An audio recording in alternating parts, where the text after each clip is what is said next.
17 বছর শুধু বিজয় দিবসটা ছিল একটা দলীয় কেন্দ্রিক, আর আজকে আমার মনে হচ্ছে আমাদের যে এই যে বিজয়টা, এটা হচ্ছে আপামর জনতা, সমস্ত জনগণ, বাংলাদেশের সমস্ত মানুষের যে এটার আনন্দটাই আজকে বুঝতে পারছি যে আজকে 17 বছর পরে মনে হচ্ছে আমরা প্রকৃতই স্বাধীন।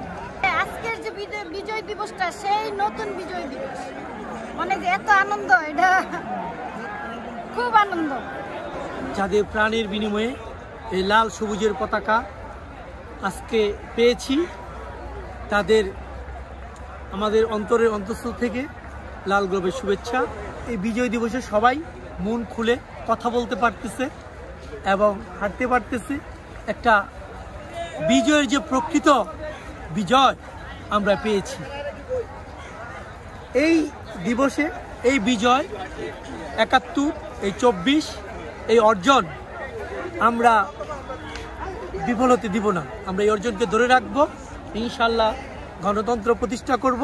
এটা গণতান্ত্রিক দেশ, সরকার অধঃপতন হবে, এটাই স্বাভাবিক।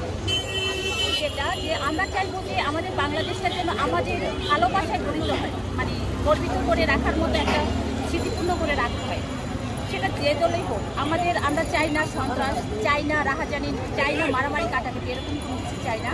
আমরা নতুন বাংলাদেশ আবার নতুনভাবে যেন সুন্দরভাবে আমাদের দেশে প্রতিষ্ঠিত হয়।